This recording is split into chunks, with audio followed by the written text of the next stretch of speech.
네, 이 지난주에 신혼부부와 이 생애 최초로 내 집을 마련하고 싶으신 분들의 에게 이 내년부터는 소득 기준이 완화된다는 소식 전해드렸는데요. 이 또 방송이 나가고 여기에 대한 관심이 또 아주 뜨거웠습니다.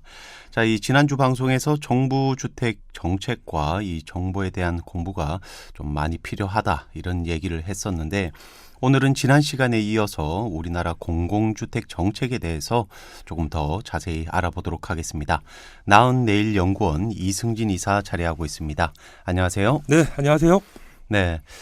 자, 먼저 정부가 이 밝힌 공공주택 공급 계획 이거부터 좀 알아볼까요? 네, 이 국토교통부에 따르면 올 연말까지 전국 68개 곳에서 공공주택 33,080가구에 대한 입주자를 모집한다고 밝혔습니다. 이 모집 계획을 살펴보니까 이 수도권 공공임대주택 모집 입주 가구 수가 총 32곳에 13,414가구였고요. 다른 지역, 그러니까 지방 같은 경우에는 총 13곳에 3,287가구인 것으로 나타났어요. 네. 울산도 이제 남구 신정지구에 임대형 신혼희망타운 입주자 100가구를 현재 모집하고 있으니까 이 자세한 사항은 한국주택도시공사 홈페이지를 통해서 알아보시면 좋을 것 같습니다. 네, 아무래도 수도권에 좀 많이 몰려 있는 것 같은데, 자, 이 울산도 신혼부부를 위한 공공임대주택 입주자를 지금 모집하고 있다고 하니까요, 좀 관심을 가지고 좀 자세히 알아보시면 좋을 것 같습니다. 자, 그런데 이 신혼부부라고 하는데, 이건 결혼을 하고 뭐 언제까지를 신혼부부로 봐야 하나요? 통상적으로 이렇게 정부가 규정하고 있는 신혼부부는 이 결혼을 하고 7년 이내인 부부들을 가리키는데요. 근데 다만 이제 주거정책 분야에서는 좀 더 넉넉하게 이제 규정하고 있는 편입니다. 그런데 최근에 이 정부 정책의 변화를 살펴보면 이 결혼하고 7년이 넘었더라도 만 6세 이하의 자녀가 있으면 신혼부부에 이제 포함시키기로 했는데요. 이 저출생 정책의 일환인 것 같고요. 네. 청년 세대 같은 경우에도 대부분의 정책에서는 만 35세 이하로 규정하고 있지만 주거 정책 분야에서만큼은 만 39세까지 기회를 더 넓혀주고 있는 편입니다. 네, 이 대상 범위를 조금 더 확대를 하고 있는 것 같네요. 자, 그런데 최근 울산을 포함해서 이 전국의 집값이 상승하고 또 임대료 역시 만만치 않은데 이 공공주택은 여기에 비하면 조금 더 저렴한 보증금으로 입주를 하고 또 주변보다는 낮은 임대료로 이렇게 시세로 살 수 있기 때문에 많은 분들이 주목을 하고 있는 것 같습니다. 자, 그럼 공공임대주택을 어디에 또 얼마나 공급할 계획인가요? 일단 가장 뜨거운 관심을 받고 있는 곳이 이제 수도권이니까요. 이제 네. 주택 정책은 사실 이제 수도권이 이제 견인한다고 봐야 되는데 네. 총 32곳에 13,414가구가 이렇게 이 공급 예정지고요. 다음 달에는 이제 5곳에 3,650가구, 또 12월에는 27곳에 9,764가구의 입주자를 모집한다고 밝혔습니다. 예를 들어서 임대형 신혼희망타운 같은 경우에는 주택단지 명칭에 맞게 다양한 육아시설을 갖춘 곳들인데요. 서울 수서에 이제 199가구가 대표적이고 또 영구임대와 국민임대가 혼합된 서울 양원 지역은 292가구가 인기 지역으로 이제 포함되어 있습니다. 지방에서는 총 13곳에 3,287가구의 입주자를 모집하고 있는데 이 가운데 앞서 말씀드린 것처럼 울산 신정지구에 100가구가 이제 포함되어 있으니까 우리 지역에서 결혼하고 또 7년 이내인 부부들은 입주 모집 계획을 꼼꼼하게 좀 들여다볼 필요가 있을 것 같습니다. 네. 자, 이렇게 정부 계획에 관한 정보와 함께 이 공공주택 정책에 대해서도 알아보고 있는데요. 자, 그렇다면 먼저 이 공공주택, 이건 어떻게 나뉩니까?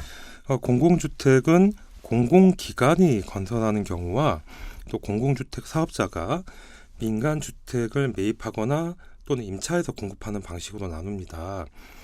대체로 이 주거 취약계층은 교통 약자거나 또 승용차를 가지지 못한 분들이 많기 때문에 교통이 편리한 지역에 소규모 단지로 이제 짓는 경우가 많은데요. 네. 이 대중교통 수단이 편리해서 이 집과 직장의 거리를 중시하는 이 젊은 세대들이 이제 선호하는 편이고, 울산에서 100가구를 공급하는 이 분양형 신혼희망 타운 역시 대중교통이 편리한 신정지구에서 모집하는 이유도 이 같은 기준에 이제 따른 것으로 보여집니다. 네. 이렇게 공공주택 공급 정책을 살펴보면 이 복지 영역에서 이 매입 임대주택이나 전세 임대주택도 주목을 받고 있는데 이 부분도 좀 설명을 해 주시죠. 과거의 공공주택은 주로 이 도시주택공사나 울산 도시공사 같은 공공기관이 이제 건설하는 경우가 많았지만, 최근에는 이 공공주택 사업자가 민간주택을 매입하거나 또 임차해서 저렴하게 공급하는 이 매입 전세 임대주택이 점점 늘어나고 있어요. 네. 개인이 가지고 있던 집을 토지주택공사에 적절한 가격을 받고 넘기는 경우도 있고, 또 원룸이나 투룸 같은 경우에는 애초부터 이를 염두에 두고 짓는 사람들도 많습니다. 이 공공기관은 주로 이 대규모 공사를 해야 하니까 이 동네마다 자리한 집들을 조금씩 매입해서 다시 공공임대주택으로 이제 활용하는 것이죠. 네. 자, 그리고 지난 시간에 이 생애 최초 특별 공급 정책에 대해서도 알아봤는데 이 내용에 대해서 조금 더 알아볼까요? 네, 지난 시간에 이 신혼부부와 생애 최초로 내 집 마련을 하는 분들의 경우에 기준이 완화돼서 그만큼 입주 기회가 넓어질 것이다, 이렇게 말씀드렸었는데요. 네. 지난달부터 이제 생애 최초 특별 공급 물량이 20%에서 25%로 이제 확대되면서 무주택 실수요자의 내 집 마련 기회가 그만큼 늘어나게 됐습니다.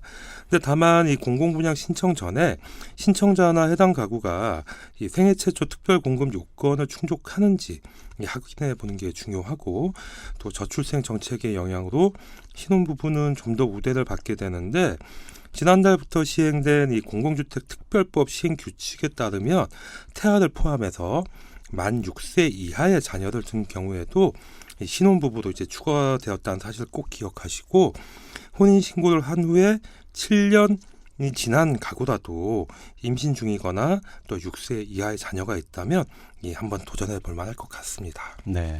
이렇게 뭐 공공주택 뭐 계획과 또 이런 대상 뭐 이런 것들 많이 알아보셔야 이 또 공공주택에도 입주가 가능하실 것 같은데, 자, 그런데 문제는 이 공공주택 정책이 워낙에 복잡하고 또 다양하다 보니까 좀 공부를 많이 해야 될 것 같아요. 이건 뭐 어떻게 하면 좋겠습니까?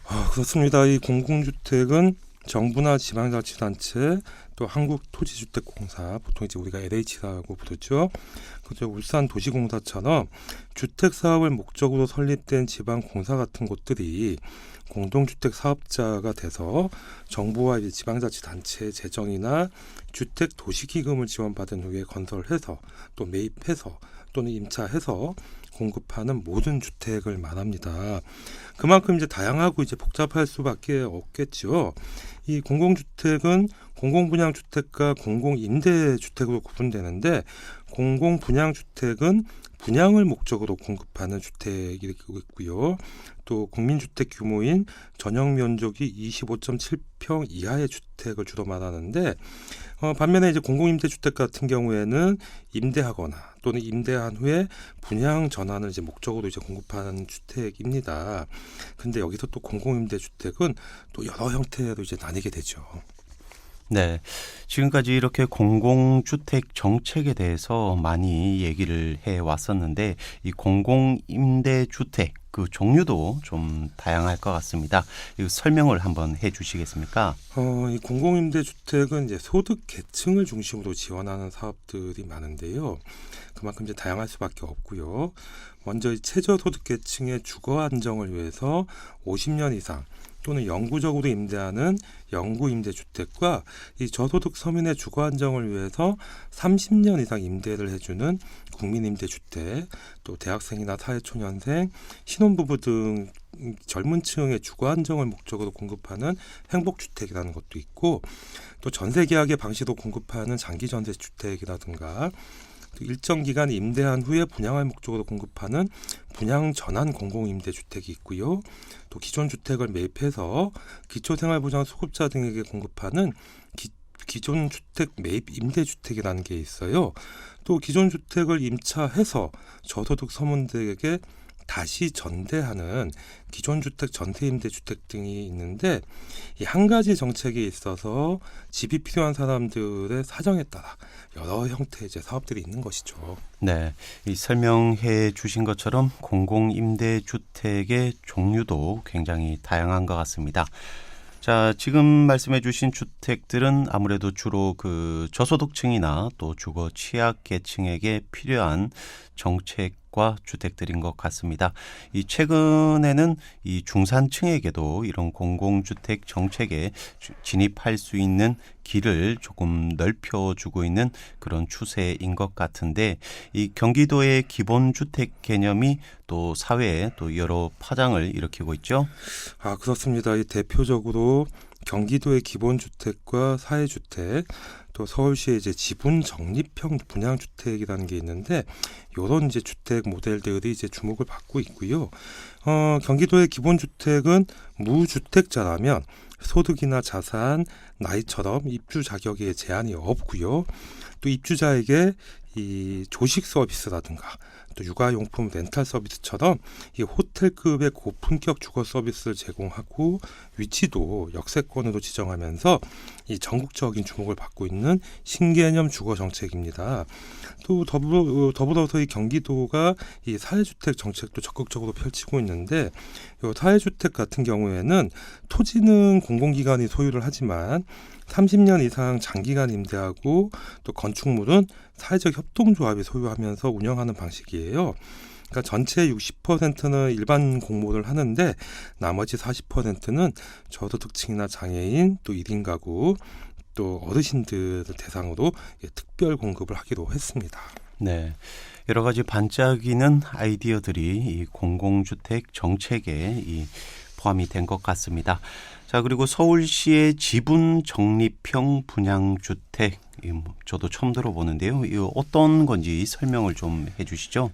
이 지분 적립형 분양주택은 이 무주택 청년이나 신혼부부를 대상으로 공급하는 서울시의 이제 주택 정책인데요.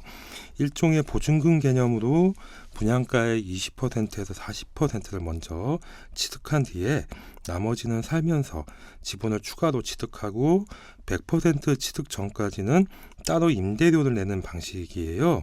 그러니까 주거 취약계층에 대한 새로운 이제 주거 정책으로 또 주목받고 있습니다. 네, 살면서 내 집을 조금씩 사드리는 거군요. 그렇죠. 자, 이렇게 경기도와 지금 서울 이야기를 들어보니까 울산도 조금 여러 형태의 이런 주택 문제 해결 방안이 좀 마련이 돼야 될 것 같습니다. 자, 그리고 마지막으로 이 공공주택에 관한 정보, 이건 어디에서 좀 알아볼 수 있을까요? 네, 이 공공주택과 관련된 정보는 예를 들면 이제 입주자 모집 일정이라든가 뭐 상세 모집 계획, 또 임대료, 입주 자격 같은 경우에는 마이홈 포털이라는 데가 있어요. 여기에 가서 이제 찾아볼 수도 있고, 또 마이홈 전화 상담실에 직접 문의할 수도 있습니다. 네, 오늘은 이렇게 정부와 지자체의 공공주택 정책과 현황에 대해서 알아봤습니다. 오늘 소식은 여기까지입니다. 지금까지 나은내일 연구원 이승진 이사였습니다. 말씀 감사합니다. 네, 고맙습니다.